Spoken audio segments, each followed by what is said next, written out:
as you can see, we decided to just erase it, start over. I've already went ahead and kind of laid out some fine line to kind of map out exactly how far down I want it to go and how gradual of a distance I want to make it. And then I went ahead and taped these branches from the palm tree down a little bit further, because we are going to be bringing it down probably a good inch or half an inch from where it was.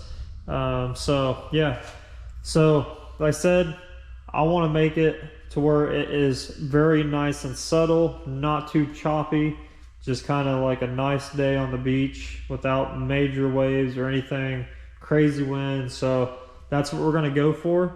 So I'm going to do the opposite of what I did before. If you guys saw that video, go back and watch that. It's a little clip that I showed what it looked like before I erased it. So what I'm going to do is I'm going to take the original gray. Now this is the gray that is the original gray for like the sun and for all the original flames on it, and then the palm tree base. So I'm going to take this original gray and we're going to dilute it with a little bit of white. And how I want to do that is by mixing probably maybe I'm gonna do this a very, very light, and it's gonna be really over reduced. So I'm probably gonna put like 1 part to this to like 3 parts to white. I just kind of play it by ear. So we're gonna put a lot of reduce in here, because like I said, we're gonna really over reduce it. And then I'm gonna do a little bit of the original gray. And then this is just solid, just plain old bright white. And then what I always do is a lot of people back flush their airbrushes. I don't. I'll just take it, make sure the cap's on it, obviously, and we're just gonna shake it. And then I always do so I always have these little test sprays everywhere, because I always test out my spray to see how the consistency is and how it's flowing before I go straight on the surface. So we're just going to do a little bit of a shake, and then I always like to check the cap to see I can get it off there. So I always put it back in here and I'll check the cap to see how light gray it is. So that's the original, and this is the lighter gray. So I like that, as long as the consistency is good and it's not an opaque white and it's kind of a little bit transparent. I'm good with that. So when you're doing something of this size, not just the size, pretty much anything you do, you want to kind of have a anything as far as a reference goes will work for you. So I always suggest grabbing a reference, even if you're not going to use a lot of it, just use it for the principle of how things work within what you're painting. I don't have a reference right now, but I have a really good idea in my head of how I want this to go. So I'm just going to do a little bit of spray in here to get it flowing. And it's pretty transparent. We're going to turn the air down a little bit.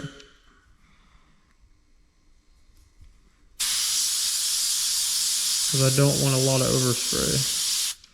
So as long as I reduced it correctly, I can turn it down. And then we can begin spraying. So I'm going to walk you through this a little bit. So the sun is obviously, I've measured it. It is within the center of the van from the door back to the seam of the body. So that is direct center.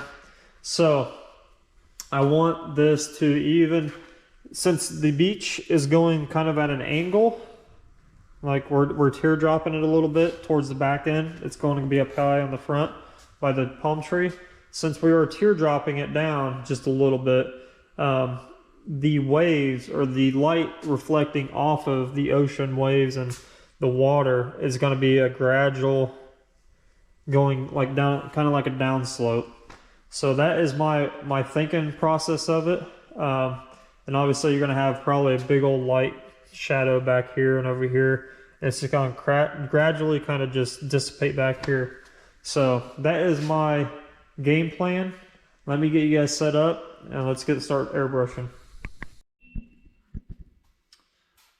So I ended up finding a really cool reference photo on my phone. So that is what I'm going to kind of base my guideline off of, as far as like how the sun is hitting the ocean and reflecting off of it.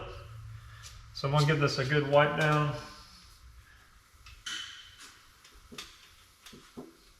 And I'm going to really try to focus on the center, and then I'm going to try to branch it out.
Alright, so I don't know if you guys can catch that on the camera. I can see it from an angle, but with it being really over reduced, it's going to take a lot of layers to build this thing up. So it's going to be pretty much a pretty brightness, and then it's going to kind of dissipate as it goes down.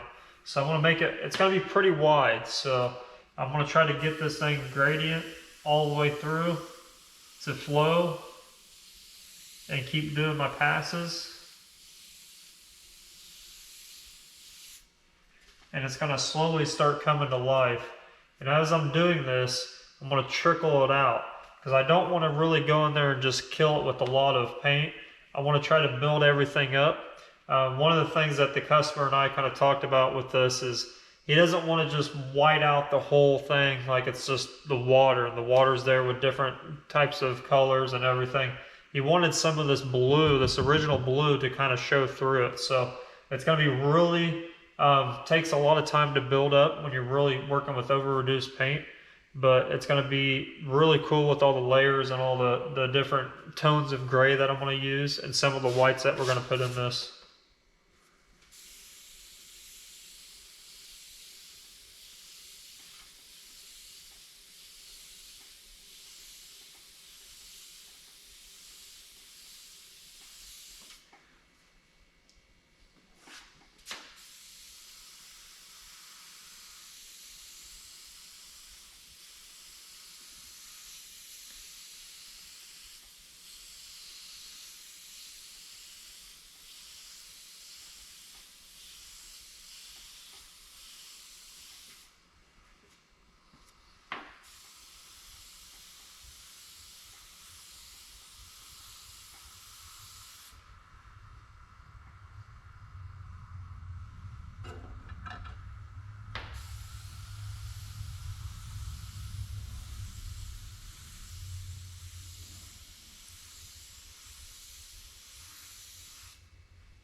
I'm going to kind of do like a stair stepper down to kind of give me the steps or the mapping out part that I need to in order to get this to flow the way I want it to. So I slightly just map that out a little bit. That way I know the sun is hitting it from the first, right in the center pretty much, and then it's going to be step down just a little bit.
So I'll stop for a minute and give you my point of view of how everything's going.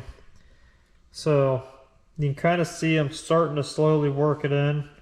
Don't really want to rush this process as it is very detail oriented, so you want to take your time. But I'm just basically doing really light dagger strokes back and forth. And then just kind of constantly building up. Here I started doing some really fine tuning with the waves. So I'm going to do this throughout the entire panel, and I'll check back in with you guys in a little bit. This is going to probably take a long time to get this all sorted out the way I want it to flow. So it's going to take some time, so I'll jump in and out of this whole process.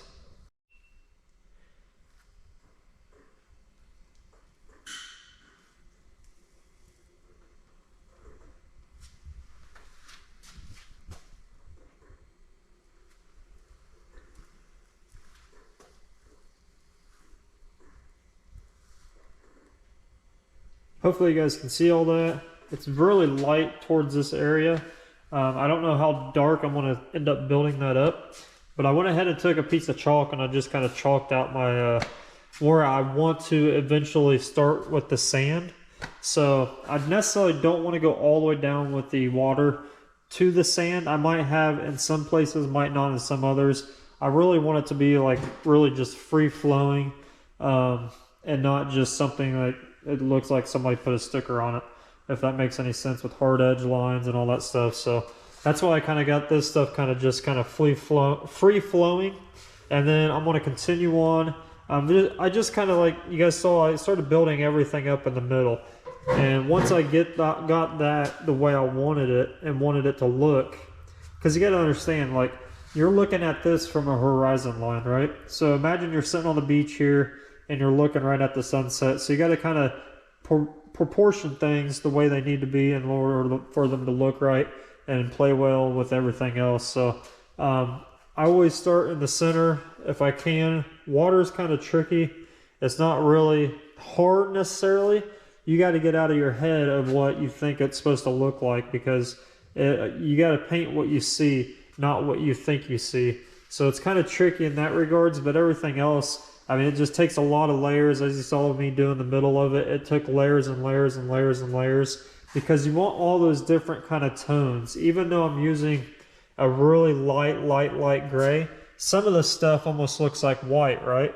No, it's not. It's not actually white at all. It's a really light gray, close to white, but it's not. But since I went back and layered and layered and layered and layered, it brought all those layers out, and it's going to be really cool when you're going to see this thing from an angle, because you're going to catch all this first, and then you're going to be like, oh, it goes all across the whole van. So that's my idea with it, and make it look kind of just like it's not chaotic with a bunch of waves or anything like that. It's just kind of, you know, sitting there, if you will, kind of like this reference photo I got. It's got some waves in it. Obviously it's got waves crashing up on the shore, but we're not going to do all that, I don't think. I don't think I'm going to put any waves in it at all. Depending on where I'm going to put the sand at and how things are going to mesh well together, I kind of want it just to kind of free flow and not make it so chaotic. But I just want to show you guys the progress so far. I'm going to call it a night here. It is the weekend of New Year's, so I'm not going to probably be out here very much, but I'm going to try to get as much recorded for you guys. I would like to get this water done by New Year's. So it's Friday, New Year's is Monday, I'm off Monday, and tomorrow I'm going to be out here a little bit, so I want to see how far I can get, and if I have anything I need to show you guys, or, you know, kind of communicate with you a little bit, I'll pick up the camera and do so. But other than that, you probably won't see the rest of this until it's completed and I do a little walkthrough of it for you. But yeah, as long as you just take your time and kind of paint like what you see instead of what you think you see, if that makes any sense. Some people get confused by why some of the terminology I use, but you always paint what you see, especially with shadowing and highlights and things like that, because your mind doesn't perceive it that way. It's a whole different ballgame when you start actually doing it. So you always want to paint what you see. That's why I always say always have a reference photo. That way you can actually tell what some of these shapes are. You can actually punch out some of these shapes, like the highlights in the sun here. I got kind of the same thing going on here, but not really. I'm just kind of doing my own little thing, but also referring back to my reference as much as possible. That way everything kind of goes together. So yeah, like I said, I'll pick a camera up here and there, but I just want to show you guys the progress so far. I really like this side angle. When you're looking at it from the side, it really flows out. So I'm going to start building that up, going towards the left. And then once I'm done with that, I will build it back up, going towards the right. And then we'll move on to the next stage.